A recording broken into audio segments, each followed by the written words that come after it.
La economía del dique ya rebalsó. El riesgo país se disparó.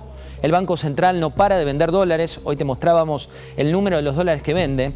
La economía real se quedó sin precios y el Fondo Monetario Internacional todavía no sabe quién va a ser su interlocutor.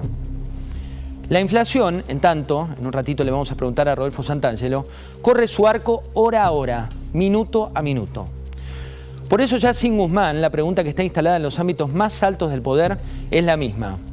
Tanto en el gobierno nacional, como en los empresarios, como los sindicalistas, como los albertistas, como los kirchneristas, como los opositores, se preguntan, ¿cuánto más aguanta la economía? Ese verbo, aguantar, lo había utilizado en septiembre de 2020 Martín Guzmán en una entrevista con La Nación.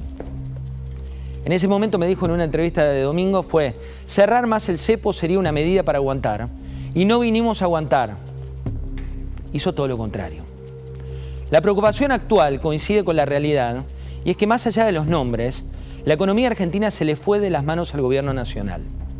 En la reunión de Cristina con Melconian, eso quedó latente. Ella le admitió su preocupación, le sugirió él que la fórmula tiene que ser un fabregazo, en referencia a Juan Carlos Fábrega, que había sido el titular del Central cuando produjo la mayor devaluación del peso en 12 años y le puso gradualismo cambiario. Batakis dijo lo contrario.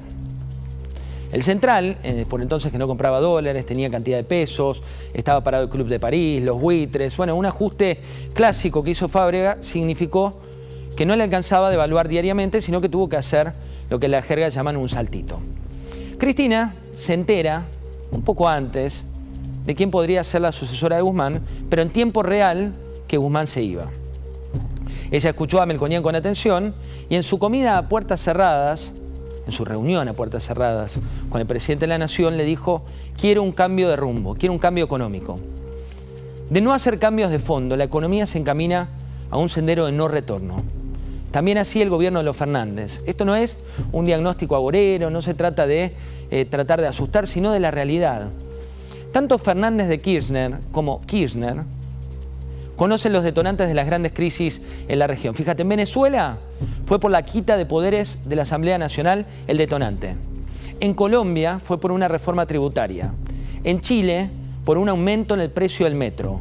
En Ecuador por un paquete de medidas que eliminaban subsidios de los combustibles y también por el aumento del precio del combustible. En Paraguay el detonante de la crisis fue, bueno, tuvo dos capítulos. Uno, la gestión de la pandemia. El otro, el aumento del precio del combustible. En Brasil, allá lejos ese tiempo, en 2014, el detonante también fue el incremento del precio de transporte público.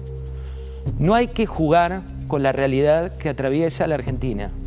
No hay que asustar, pero en la Argentina hay muchas encuestas que marcan un tanque en reserva. Para que se den una idea, el 60% de los argentinos creen que la inflación va a ser más alta este mes. El 23% estima que la situación va a ser mejor en 2 años.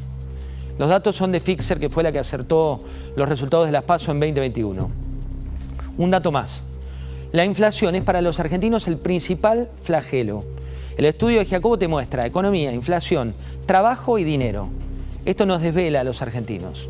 Y por último, te quiero contar que medidas como la que propone Kicillof de un inviable salario universal, o la idea de volver al control de precios estilo Moreno, que hoy fue finalmente sancionado por la justicia, son soluciones utópicas.